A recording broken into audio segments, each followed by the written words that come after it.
फिर मैं तो ये अखज़ करूँगा ये प्राइम मिनिस्टर बनने के लिए पाकिस्तान आते हैं और जेलें काटने के लिए नहीं। देखिए, शाह महमूद कुरैशी साहब की तो तमाम उम्मीदों के ऊपर जो है वो पानी फिर गया। सब्सक्राइब करें और बेल दबाएं ताकि कोई खबर रह न जाए।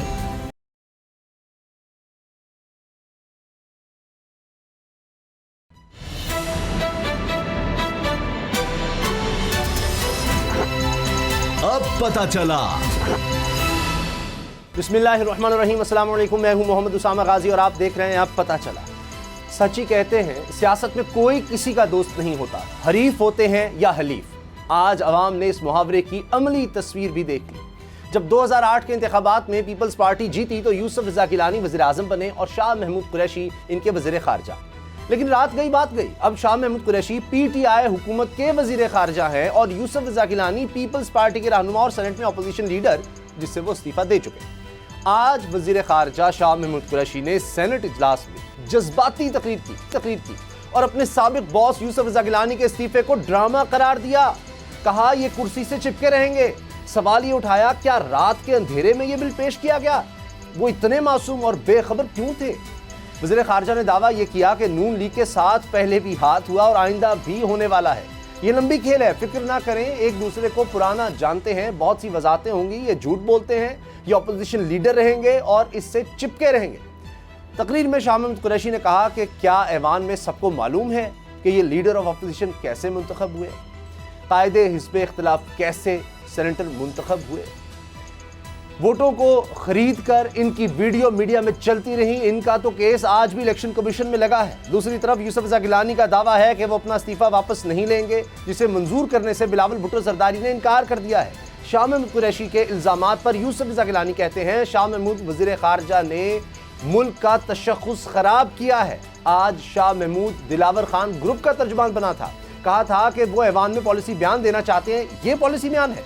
वज़ीर खारजा बगैर किसी वजह के इतना गिर गया, तवक्को नहीं करता कि वज़ीर खारजा इस कदर गिरेंगे। ये सेनेट की तौहीन है। गिलानी साहब ने शाह महमूद कुरैशी को सब्र की दुआ भी दी, लेकिन सच्ची बात यह है कि सियासत में सब्र नाम की जिन्स नायाब है। अपोजिशन हुकूमत गिराना चाहती है और हुकूमत नवाज शरीफ को वापस लाना चाहती है, जिनकी मेडिकल रिपोर्ट्स आज लाहौर हाई कोर्ट में पेश कर दी गई। इन रिपोर्ट्स के मुताबिक बगैर इलाज के नवाज शरीफ की वापसी खतरनाक होगी। सवाल यह है कि किसके लिए, नवाज शरीफ के लिए या फिर हुकूमत के लिए? नवाज शरीफ रिपोर्ट्स पर भी सवाल उठाए जा रहे हैं कि लंदन में मौजूद नवाज शरीफ की रिपोर्ट्स वाशिंगटन में बैठे डॉक्टर ने कैसे तैयार कर दी? इसे नवाज शरीफ के शदीद ज़हनी दबाव में होने का कैसे पता चला? ये मामला किस करवट बैठेगा, सियासी मंजरनामा क्या होगा, इसी से आगाज़ करेंगे। बाबर डोगर साहब, गुलाम मुर्तज़ा साहब मेरे साथ हैं। बाबर डोगर साहब, इस रिपोर्ट के अंदर, मेडिकल रिपोर्ट के अंदर जो कुछ लिखा है, एक नरम दिल इंसान तो ये शायद पूरी रिपोर्ट ना पढ़ सके, दिल हिल जाता है। ज़हनी दबाव इतना ज़्यादा है कि किसी भी वक्त कुछ हो सकता है, उनकी जान को ख़तरा है, सांस का मसला हो सकता है, उनकी जान जा सकती है और वो सेहत सेंटर के करीब ही रहें। सफ़र वगैरह तो दूर की बात है, वो सेहत सेंटर से भी इधर उधर ना जाएं। और जो इसमें जो कुछ लिखा है, तफसील देखें, मैंने आज तक नहीं देखा कि ऐसी कोई रिपोर्ट हमने कभी सुनी हो किसी की भी। डर जाता है आदमी। उसामा साहब, मुझे तो ये लग रहा था कि मियां नवाज शरीफ ने खुद ही ये रिपोर्ट लिखी है। जिस तरह से उनके जज्बात की, एहसासात की तर्जुमानी उन डॉक्टर ने की है, कमाल है। कि जनाब उन्होंने तो ये कहा कि ये तो एयरपोर्ट के करीब भी ना जाएं, एक एयरपोर्ट के करीब जाने से भी इनको ज़हनी तनाव इनका बढ़ सकता है, एक जहाज़ की शक्ल देख के भी इनका ज़हनी तनाव बढ़ सकता है। तो ये एयरपोर्ट से कहीं दूर ही रहें, कोई 100 किलोमीटर दूर रहें, जहाँ पर इनका ज़हनी तनाव जो है वो कम होगा। सर, तो ऐसे ज़हनी तनाव का जिक्र किया मोहतरमा कुलसूम नवाज साहिबा के इंतकाल का, और उसके बाद के उसके बाद और शदीद तनाव में आ गए, जैसे खुदा न खास्ता कोई ज़हनी मरीज़ हो गए हैं। इतना उन्होंने ऐसे लिख दिया है कि पता नहीं क्या हो गया। उसामा साहब, लंदन में पॉलिटिकल मीटिंग चल रही हैं, सारे पाकिस्तान की सियासत डिस्कस हो रही है। पाकिस्तान की जहाँ नून लीग की जितनी मीटिंग्स होती हैं, PDM की जितनी मीटिंग्स होती हैं, उसमें वो शिरकत करते हैं। वो सारी मीटिंग में लाहे अमल स्ट्रेटजी वो बनाते हैं। मौलाना फजल रहमान से वो कांटेक्ट में हैं, आसिफ अली जरदारी से कांटेक्ट में है, पूरी पार्टी के साथ कांटेक्ट में है। पूरी पार्टी का जो सारा कंट्रोल है उन्होंने लंदन में बैठ के उसको संभाला हुआ है। उसके बावजूद वो बहुत ज़्यादा ज़हनी तनाव में है। उसके बावजूद मरियम की कुलसूम नवाज की उनको याद बहुत आती है, उनको बड़ा मिस करते हैं। लाहौर कैंप जेल में तो नहीं वो बैठे हुए कि वो तन्हाई में है और वो शदीद करब में है। समझ साहब, अगर मुझे एक बात बताएं, पहली बात तो ये है कि पंजाब गवर्नमेंट और high court, Lahore high court जो है वो उनसे उनकी मेडिकल रिपोर्ट्स मंगवा रही है। अभी तक उन्होंने कोई मेडिकल रिपोर्ट नहीं भेजी। ये मेडिकल रिपोर्ट नहीं है, ये डॉक्टर फयाज शॉल जो हैं, जो इंडियन नवाज हैं और वो वाशिंगटन में बैठते हैं, ये उनकी मेडिकल रिपोर्ट पर एनालिसिस है, तज्जिया है कि उन्होंने एक चीज़ अखज़ की है और वो भेजी है। हाँ, यहाँ पर डॉक्टर्स का एक पैनल बनाया गया था। उन्होंने कहा था कि इनकी हार्ट की मेडिकल रिपोर्ट्स और इनकी सारी मेडिकल रिपोर्ट जो है वो उनको भिजवाई जाए ताकि वो उस पर अपनी ओपिनियन दे सकें। वो अपनी मेडिकल रिपोर्ट तो यहाँ पर भिजवाने के लिए तैयार नहीं है, लेकिन इस तरह के एनालिसिस भिजवा रहे हैं। अब ये बड़ा रिडिकुलस है, एक इतना बड़ा लीडर हो उसामा साहब और वो 3 दफ़ा का प्राइम मिनिस्टर हो और वो इस तरह बाहर बैठ के इस तरह की रिपोर्ट भिजवाता रहे कि जनाब एयरपोर्ट से भी दूर रहें, हजूम से भी दूर रहें, और जनाब ये है कि इनका जो जब तक इनके हार्ट का वो नहीं हो सकता, एंजियोग्राफी नहीं होती तो तक ये पाकिस्तान नहीं आ सकते, उसमें बड़ा टाइम लग सकता है। तो उसामा साहब, फिर मैं तो ये अखज़ करूँगा, ये प्राइम मिनिस्टर बनने के लिए पाकिस्तान आते हैं और जेलें काटने के लिए नहीं, पहली बात। और दूसरी बात ये है कि क्या पाकिस्तान में जितने भी जेलों में कैदी हैं उनको ये फैसिलिटी है कि अगर उनके डॉक्टर इस तरह की ओपिनियन लिख के देते हैं, इस तरह की रिपोर्ट बना के देते हैं, तो उनको भी छोड़ दिया जाए, उनको भी भेज दिया जाए कि जनाब आप घर में रहें, यहाँ पर आपकी टेंशन बढ़ रही है, फ्रस्ट्रेशन बढ़ रही है।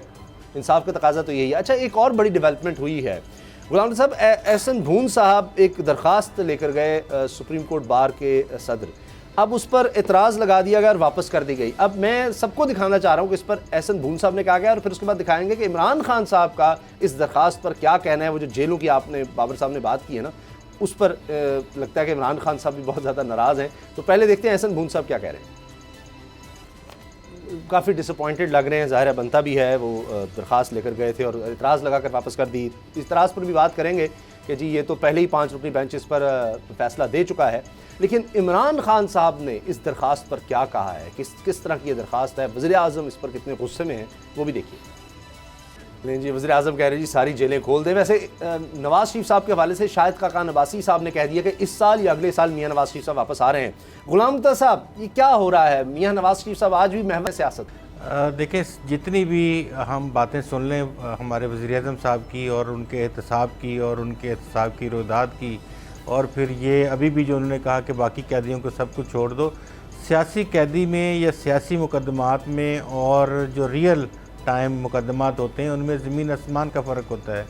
आपकी रिपोर्ट की बात करते हैं, रिपोर्ट वाक़तन मज़क्का खेज़ है और जिस तरह की रिपोर्ट होनी चाहिए मियाँ साहब ने वैसी रिपोर्ट नहीं भिजवाई, जिनमें खून के टेस्ट, जिसमें दिल के टेस्ट, जिनमें एक्सरे, जिसमें बाकी तमाम जो उनके लिंक्स गुर्दों का है सर, ज़हनी भी तनाव है, उसका भी कोई टेस्ट ऐसी होगा, होती है। प्लेटलेट्स का पता नहीं कितने चाहिए होंगे। नहीं, वो जहनी तनाव की बात तो जाहिर है कि कोई साइकेट्रिस्ट या साइकेट्री का कोई स्पेशलिस्ट या कोई हार्ट का स्पेशलिस्ट जो इस तरह की बातें सारा समझता हो, उनकी तरफ से ये अगर कहा जाए कि वो देखें, एक ये तो फिनोमेना है कि घरेलू लाइफ डिस्टर्ब हुई, उनकी वाइफ चली गई, अल्लाह ताला उनके दर्जात बुलंद करे।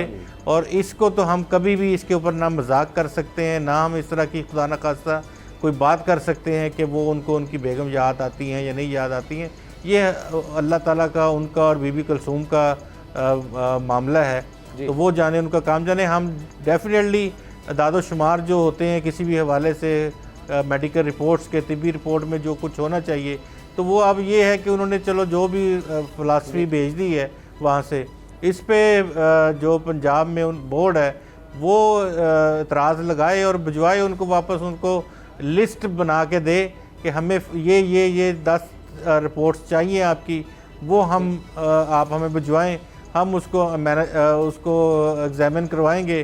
फिर पता नहीं उसी तरह का बोर्ड ना बन जाए जिस तरह के पहले बोर्ड बना था, जिसने कहा कि प्लेटलेट्स इतने ज़्यादा गिर गए हैं, शेप भी करेंगे तो खून जारी हो जाएगा और खून जो है वो बंद नहीं होगा और मियाँ साहब खुदा न खास्ता उनको कोई नुकसान ज़्यादा ज़िंदगी को पहुँच सकता है। और ये जो शायद अब्बासी साहब कह रहे हैं इस साल या अगले साल आ जाएंगे नवाज शरीफ साहब, इस पर क्या कहते हैं आप?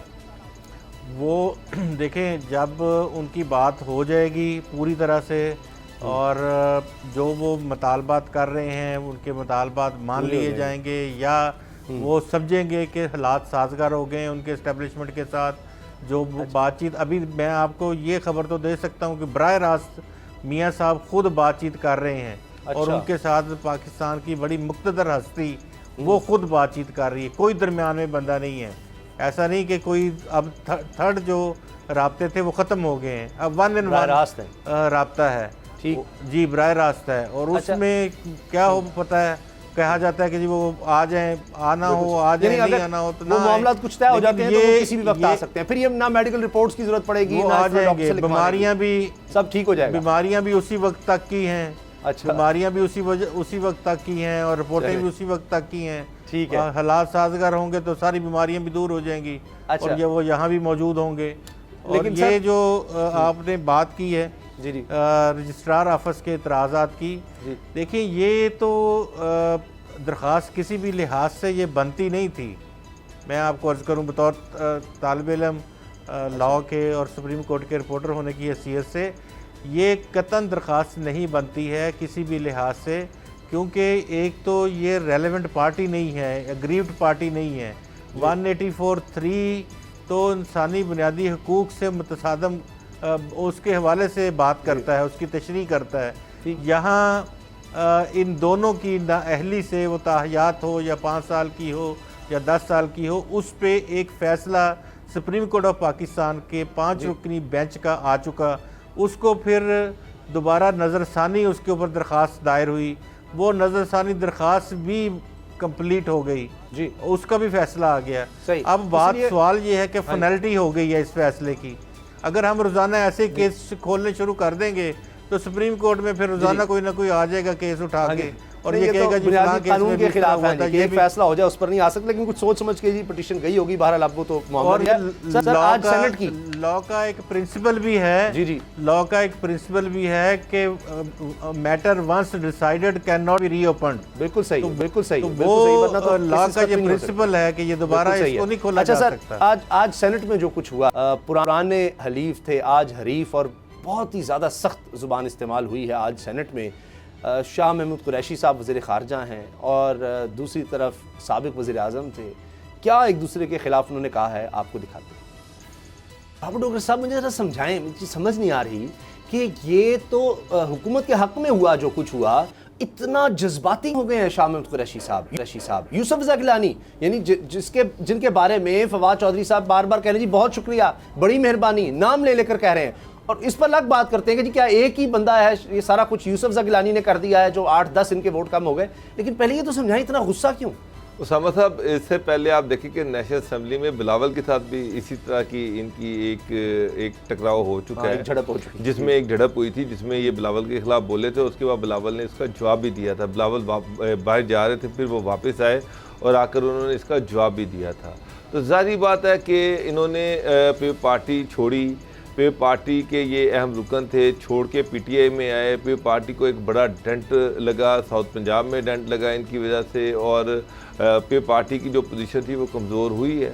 और वो जो एक चीज़ है वो, और कुरैशी साहब और जो हैं यूसुफ रज़ा गिलानी साहब एक ही हल्के इलाका के मुल्तान साउथ पंजाब, ज़ाहिर बात है कि दोनों के एक दूसरे के हल्कों में इन्फ्लुएंसेस भी हैं, एक राइवलरी भी है, वो भी साथ चल रही है। तो तलखियाँ तो हैं कि दोनों एक ही हल्के से, एक ही इलाके से हैं, दोनों इकट्ठे काम भी किया हुआ है। शाह महमूद कुरैशी उसको छोड़ के चले गए हैं, और अब ज़ाहिर पीटीआई और पे पार्टी वैसे भी सियासत में आमने सामने है। तो जो तलखियाँ हैं वो अल्टीमेटली रिफ्लेक्ट होती रहती हैं जहाँ वहाँ पर कॉन्स्टिट्यूंसीज में भी, चूँकि एक ही मुझे ये है ना बाबू साहब के, ये ना हो कि अगली दफ़ा यूसुफ रज़ा गिलानी साहब जो है गुस्सा करके वो कहें अब तो मैं हर दफ़ा मौजूद हूँगा, जिसके कहने पर भी या जिस वजह से भी वो नहीं आ सके। उसामा साहब, एक चीज़ मैं आपको बताऊं, यहाँ पर एक चीज़ मैं आपको बड़ी क्लियरली बता दूं, ये बिल पास करवाना हुकूमत की मजबूरी नहीं थी। यहाँ पर बंदे जो पूरे किए हैं वो हुकूमत ने बंदे पूरे नहीं किए। हुकूमत की तरफ से बंदे पूरे ना होते, बिल पास ना होता, उनको इसकी कोई परवाह ही नहीं थी। ये जो स्टेक होल्डर थे उन्होंने ये बिल पास करवाया। यूसुफ रज़ा गिलानी ने हुकूमत को ऑब्लाइज नहीं किया, उन्होंने स्टेक होल्डर्स को ऑब्लाइज किया। इसमें कोई दूसरी बिलावल भी उनका इस्तीफा तो शाह महमूद कुरैशी के ऊपर ये कोई एहसान नहीं है कि वो नहीं आए, या कोई इमरान खान के ऊपर एहसान नहीं है, ना ही उन्होंने कहा होना कि जनाब आपने नहीं आना। अच्छा। जिन्होंने कहा था उनके कहने पर वो नहीं है, और जिन्होंने कहा था उन्होंने ही इनको अपोजिशन लीडर बनाया है। ये बाप पार्टी जो थी एकदम अपोजिशन बेंचेस पे बैठ के जिस तरह से पे पार्टी की अक्सरियत की और शिवसदा गिलानी को उन्होंने लीडर ऑफ द अपोजिशन बनाया सबके सामने, तो इसमें झूठ तो कोई शाहबूद कुरैशी ने नहीं बोला। तो जिनको वो ओबलाइज कर रहे हैं वो हुकूमत नहीं है, वो दूसरे लोग हैं जिन्होंने इनको अपोजिशन लीडर बनाया, जिन्होंने बदले में क्या मिलेगा, बदले में उनको उन्होंने ओबलाइज किया। सर आप मुस्कुरा रहे हैं गुलाम रसूल साहब, बड़ी खूबसूरत मुस्कुराहट आप हल्की हल्की सी मैं देख रहा हूँ, क्या चक्कर है, इस मुस्कुराहट का राज क्या है? बदले में यूसुफ रज़ा गिलानी साहब को क्या मिलने वाला है? देखिए, शाह मोहम्मद कुरैशी साहब की तो तमाम उम्मीदों के ऊपर जो है वो पानी फिर गया इस बिल के पास होने से। वो तो बड़ा पता नहीं क्या कुछ सोच के बैठे हुए थे कि ये बिल पास नहीं होगा, अचकन से लोग आगे बैठे हुए थे, क्राइसिस आ जाएगा, फिर क्राइसिस आ जाएगा, फिर क्राइसिस में शायद कुरा फाल जो है वो 2-3 लोगों के नाम चल रहे हैं, शायद मेरा भी निकल आए। हालांकि इनका निकलना नहीं है, शायद इनकी जो किस्मत है उसमें प्राइम मिनिस्टरशिप नहीं है, लेकिन फिर भी बेचैनी उनकी बहुत ज़्यादा है। कभी वो चीफ मिनिस्टर पंजाब बनना चाहते थे, वो भी ना बन सके। तो अभी जितना भी इनका वज़ारत ख़ारजा के तौर पे इनको आप देखें तो आपको हर महीने 2 महीने बाद एक ऐसी बोंगी छोड़ेंगे ये, जिससे कभी पाकिस्तान के सऊदी अरब से ताल्लुकात ख़राब होंगे, कभी अमेरिका से होंगे, कभी यूरोपीय यूनियन से होंगे, कभी चाइना से होंगे। ये हर दफ़ा कोई ना कोई आपको 2-3 महीने बाद आपको किसी क्राइसिस में फेंकेंगे। ये हैं हमारे वज़ीर ख़ारजा। और ये जो कुछ भी हुआ था, ये देखें, ये रियासत पाकिस्तान की, जिस तरह बाबर डोगर साहब ने कहा कि उस रियासत पाकिस्तान के हवाले से ये बिल था।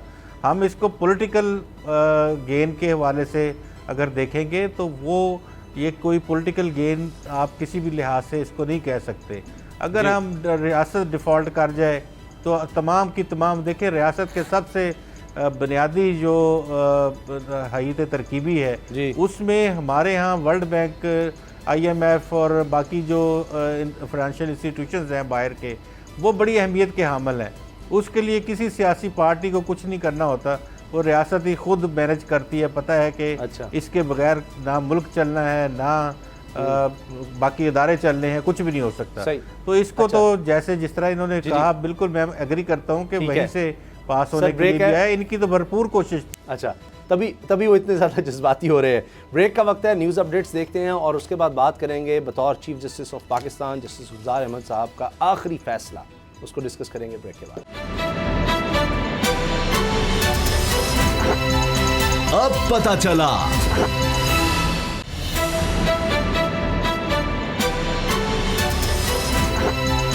अब पता चला। Chief justice of Pakistan justice Gulzar Ahmed साहब ने अपने आखिरी दिन बतौर चीफ जस्टिस जो फ़ैसला पढ़कर सुनाया वो बल्दियाती क़वानीन के हवाले से ही था, और उन्होंने सिंध हुकूमत का बनाया हुआ कानून, उसको उन्होंने कहा है कि ये नहीं चल सकता जी, इसमें तरमीम करें।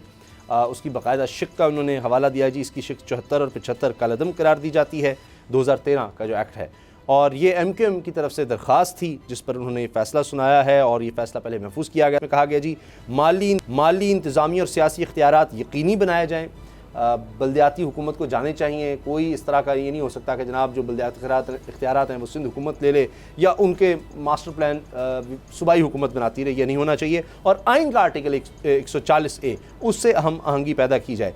मगर यहाँ पर गुलाम रसूल साहब एक बयान जो वज़ीर आला सिंध मुराद अली शाह साहब का है कि क्या हम वज़ीर आला के इख्तियारात अब बल्दियाती हुकूमत को दे दें, ये मुमकिन नहीं है, तो वो भी अपनी जगह पर डटे हुए हैं। ये बात इस तरह से नहीं है। अदालत का अपना तरीक़ाकार है चीज़ों को देखने का और कोई भी इंस्ट्रक्शंस या हदायत जारी करने का, लेकिन ये कोई ऐसा मैटर नहीं है जिसमें अदालत जो है वो कानून साजी करके दे दे कि जी आप ये करेंगे, पाबंद कर दे गवर्नमेंट को, और नज़रसानी वो दायर करेंगे वक्त की मुनासिबत से देख के सिंध हुकूमत इसके ऊपर नज़रसानी दायर करेगी। लेकिन 18वीं तरमीम के तहत जो सूबों के इख्तियारात दिए गए थे, जिस तरह से बालियाती इख्तियारात उन्हें मिले हैं, उनको इसको इवॉल्व करना है, उसको नीचे लेके जाना है, और तमाम जो उनके ज़ेरे इंतज़ाम बल्दिया है, मेट्रोपॉलिटन है, काउंसिल्स हैं, उन सब को उन्हें इख्तियार देना पड़ेगा, क्योंकि ऐसा नहीं है कि आप NFC से आप अवार्ड लें और उसके बाद NFC से के बाद आप जो PFC है, प्रोविंशियल फाइनेंस कमीशन है, उसके ज़रिए से आप पैसे नीचे ना भिजवाएं। ये मुमकिन नहीं होगा। ये तो ये होगा कि मुर्तकज़ हो जाएंगे फ़ंड्स वज़ीर आला की जेब में, हाथ में, और वज़ीर ख़जाना सिंध के हाथ में। इस तरह तो नहीं है। और फिर ये इसमें थोड़ी सी फ़ैसले के अंदर अगर हम तनकीदी बात करें तो 2 सूबों में, सिंध में, पंजाब में और KP में तो आपको पता है कि ऑर्डिनेंस के ज़रिए से ये बल्दियाती कानून नाफज किए गए हैं। उसका तो किसी ने कोई नोटिस नहीं लिया या उनको कोई हिदायत जारी नहीं की।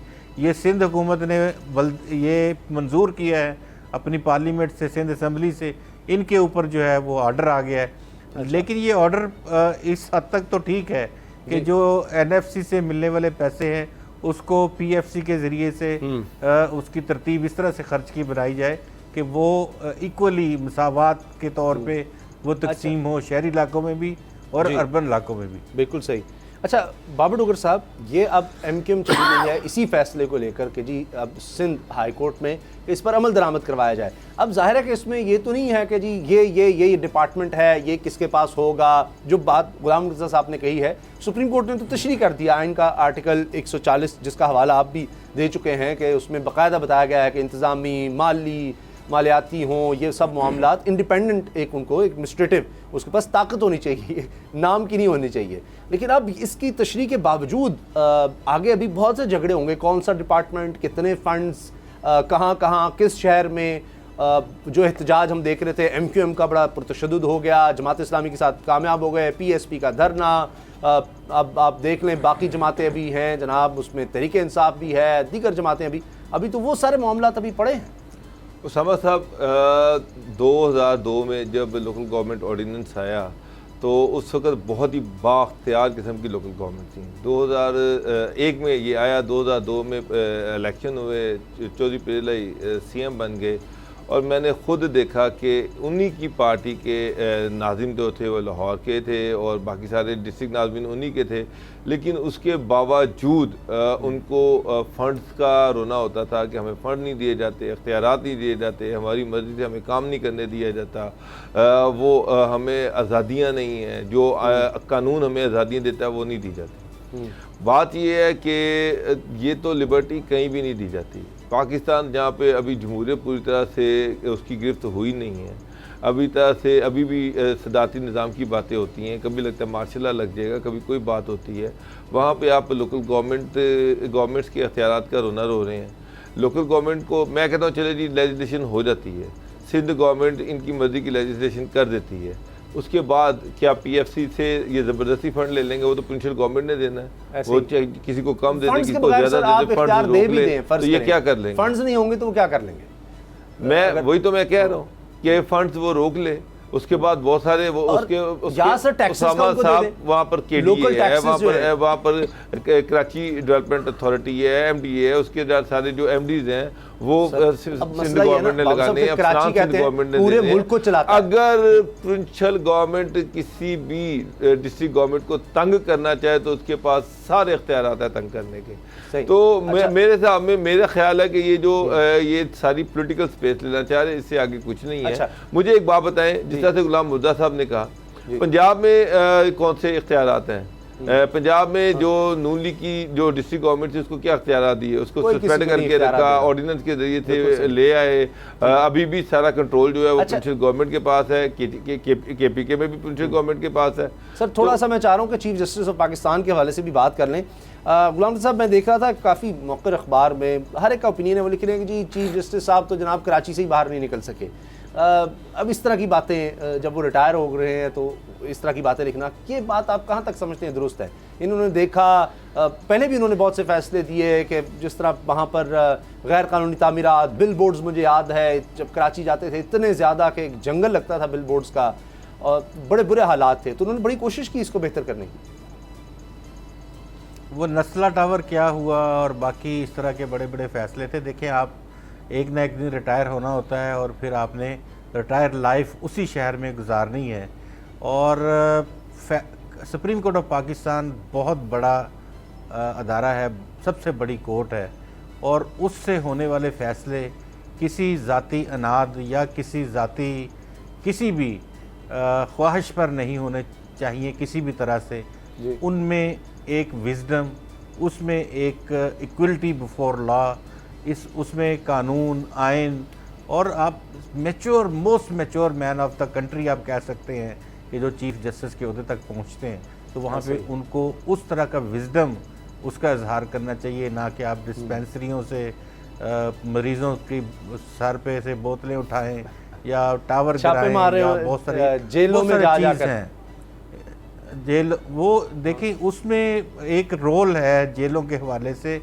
हर डिस्ट्रिक्ट मजिस्ट्रेट जो डिस्ट्रिक्ट जज होता है, उसको साल में 2, 3, 4 मरतबा अपनी डिस्ट्रिक्ट जेल का दौरा करना होता है, कैदियों से मिलना होता है। इफ्तिखार चौधरी साहब के दौर से सर बहुत ज्यादा आज वो नजर आ रहा है कि उस वक्त जो दानिश्वर लोग थे वो खबरदार करते रहे। इनका इस लेवल पे बनता नहीं होता। वो जैसे मैं अर्ज कर रहा हूँ कि डिस्ट्रिक्ट एंड सेशन जज को ये इख्तियार होता है, उसकी जिम्मेदारी में है कि उसने हर महीने 2 महीने के अंदर दौरा करना, देखना है कि कोई ऐसे लोग जिनकी सुनवाई नहीं हो रही, जिनके पास फीस जमा कराने के पैसे नहीं है, वकील करने के पैसे नहीं है, उनकी दाद रसी करवानी होती है उन्होंने अंदर जाके, और हालात देखने होते हैं खाने शाने के, बाकी चीज़ों के।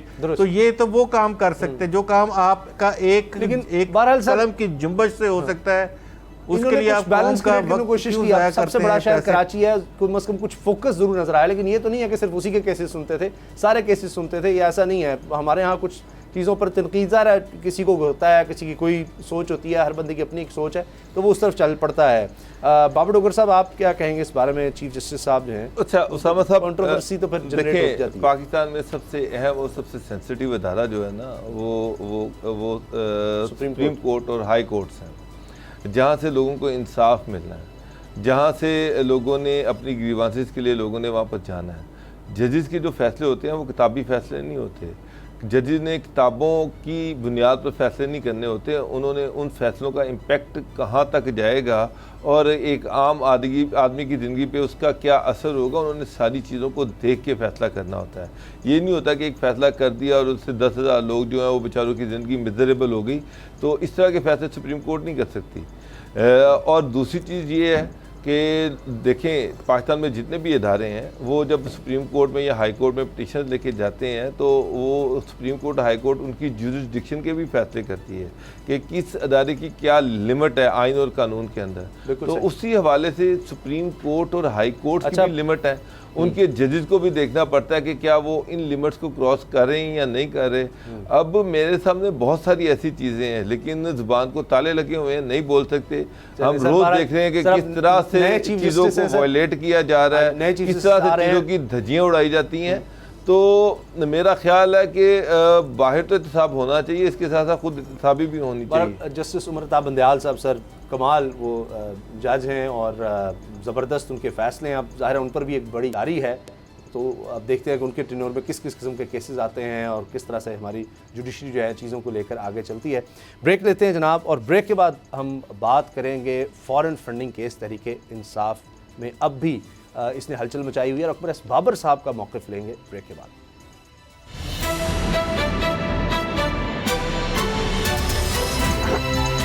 अब पता चला।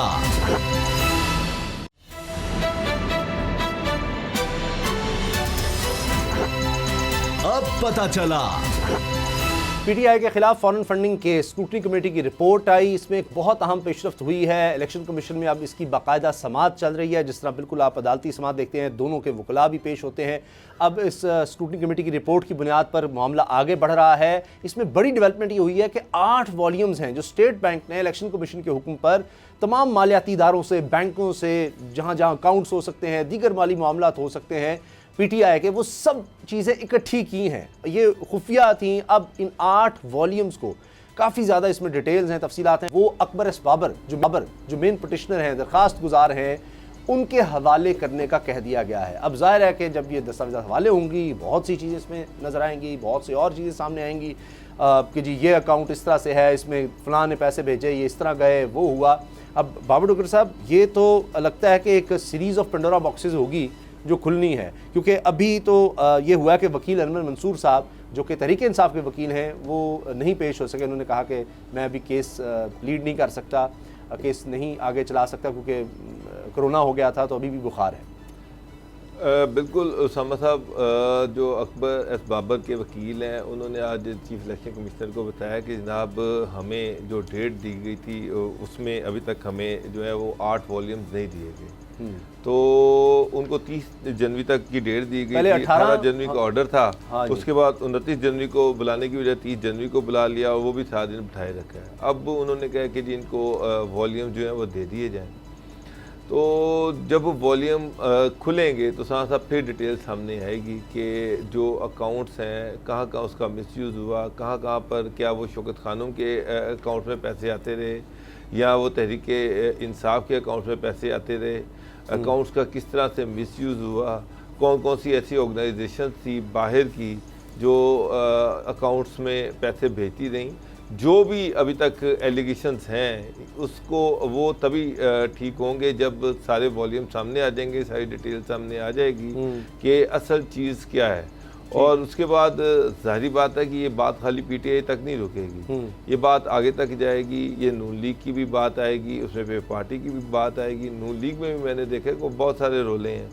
सो वो जब आएगी तो फिर वो तो अभी आ नहीं, ना नून लीग की ना पीपल्स पार्टी की, उसमें पता नहीं कितना वक्त है। गुलाम मुर्तज़ा साहब, पहले तो हमने देखा, अगर मुझे सही याद आ रहा है तो वो 30 करोड़ के लगभग जी पैसे का नहीं समझ आ रही, वो उधर स्टेट बैंक में कुछ है, इलेक्शन कमीशन में कुछ आपने बताया, और कई अकाउंट्स का पता चला जी वो तो छुपाए गए थे, ये सब कुछ हुआ। अब ये 8 वॉल्यूम्स में पता नहीं क्या कुछ सामने आ जाएगा, क्योंकि तहरीक इंसाफ अब इसी पर जोर दे रही है। एक तो देखिए अनवर मंसूर साहब, चले वो तो अब उनकी तबीयत ठीक नहीं है, लेकिन ये कि जी पीपल्स पार्टी और नून लीग के हवाले से भी तो रिपोर्ट सामने लाएं। देखिए ये केस हुआ था 2013 में, मैं अगर ये नवंबर 2014 की बात है जी जब ये केस दायर हुआ था। ये 7 साल के बाद आप देखेंगे ये फैसला इसका आया।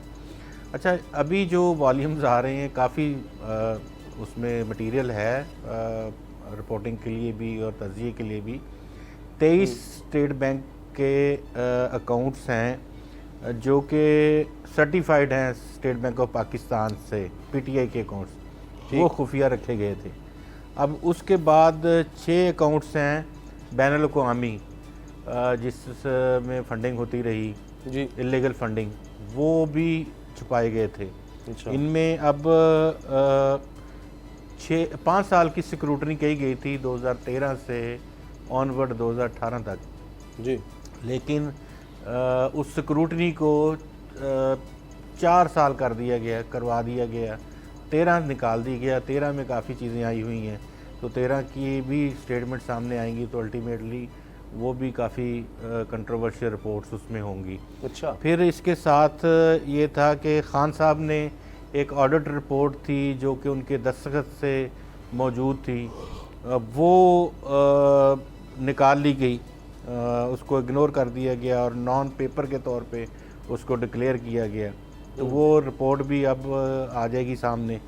फिर ये है कि 2 US based limited liability companies हैं जो कि वहाँ रजिस्टर्ड हुई थी और उनकी इंस्ट्रक्शंस दी थी वज़ीर आज़म, अब के वज़ीर आज़म और उस वक्त के पार्टी चेयरमैन इमरान खान साहब ने, वो खुफिया रखी गई थी। और फिर कुछ ऐसे एविडेंस हैं कि जो सऊदी अरब से और दीगर कुछ ममालिक से ममनुआ फंडिंग हुई थी, वो भी इन वॉल्यूम्स में बहुत सारी इस तरह की चीज़ें भी शामिल हैं जो कि सामने आएंगी।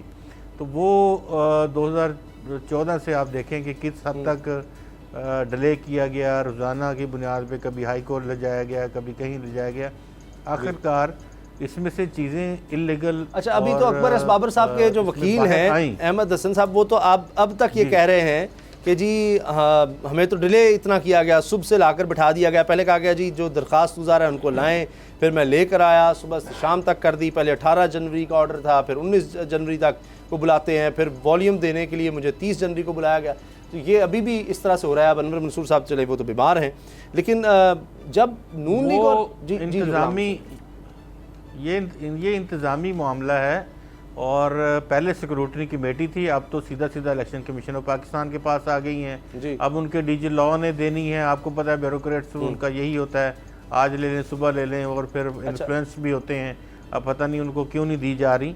लेकिन जाहिर है कि अगर चलो नहीं सर, अब तो कमिश्नर की जानिब से कह दिया गया है ना, अब तो 8 ये वॉल्यूम्स उनके हवाले कर दिए गए हैं। हाँ जी, उनको उनको मिल जाएंगी ये। हाँ, अकबर एस बाबर साहब कह रहे जी उन्होंने मीडिया से बात की और कहा जी सियासी जमातों को कानून के ताबे लाना होगा, पीटीआई मिसाल बनेगी। अब इसमें बाबर डोगर साहब अभी भी इल्ज़ाम लगता है तहरीक इंसाफ की तरफ से कि जी वो अकबर एस बाबर साहब को सारी फंडिंग, या पीछे जी वो नून लीग है, अपोजिशन है, और फ़रूख हबीब साहब वज़ीर हैं, उन्होंने कहा कि जी कोई सबूत ये पेश ही नहीं कर सके अकबर एस बाबर साहब। लेकिन वॉल्यूम अब उनके पास चले गए, अब तो वो इसको बिल्कुल एक एक चीज़, एक एक जुमला, एक एक लफ्ज़ जो है वो सामने लेकर आएंगे, और बड़ा मसला होगा अब तहरीक इंसाफ के लिए तब तक जब तक कि पीपल्स पार्टी और नून लीग की चीज़ें सामने नहीं आ जाती। ये अलग बात है कि इमरान खान साहब की वो नाअहली के लिए बड़ा शोर उठा था कि जी उन्होंने चूँकि गलत स्टेटमेंट दे दी जी इलेक्शन कमीशन ने, अब इनको नाअहल करवाया जाए ये, लेकिन कोई इस पर आगे नहीं आया, कोई पार्टी नहीं आगे आई। उसामा साहब देखें, लॉ बड़ा क्लियर है, लॉ में बड़ा क्लियरली ये लिखा हुआ है कि आप बाहर से, पाकिस्तान से बाहर गैर मुल्की जो फंडिंग है वो इंडिविजुअल पाकिस्तानी तो किसी भी पॉलिटिकल पार्टी को फंड भेज सकते हैं, सपोर्ट कर सकते हैं, लेकिन वहाँ की कोई registered body, registered organisation, registered welfare organisation, registered company वो आपको डोनेशन नहीं दे सकती। कोई ऐसी कंपनी जो अमेरिका में या यूरोप में या गल्फ़ में या कहीं भी रजिस्टर्ड है और एज अ कंपनी काम कर रही है, कंसोर्शियम काम कर रही है, वो आपको फंडिंग नहीं कर सकती। कोई मुल्क एज अ स्टेट आपको पार्टी फंड में पैसे नहीं दे सकता। तो ये जो पार्टी फंडिंग है ये सिर्फ पाकिस्तानियों के लिए, या देखें तहरीक इंसाफ जो थी, एक मिनट बात, इमरान खान साहब ने जब अस्पताल के लिए फंडिंग इकट्ठी की तो बहुत सारी कंपनियां बाहर बनी, बहुत सारी कंपनियों ने उनको फंडिंग भी की, उनको शौकत खानम को। जी। अब इस चीज़ को कंफ्यूज किया जा रहा है। ये एक एलिगेशन ये है कि वो कंपनियां जो शौकत खानम को फंड कर रही थी वो सारा फंड जो था वो तहरीक इंसाफ की इलेक्शन कैंपेन के लिए इस्तेमाल हुआ, वो तहरीक इंसाफ के लिए इस्तेमाल किया गया और शौकत खानों पे इस्तेमाल नहीं किया गया। तो इस तरह के बड़े सीरियस किस्म के एलिगेशंस हैं। अगर ये प्रूव हो जाता है तो फिर तहरीक इंसाफ के लिए मसाइल बढ़ सकते हैं। इलेक्शन कमीशन के बाद अथॉरिटी है।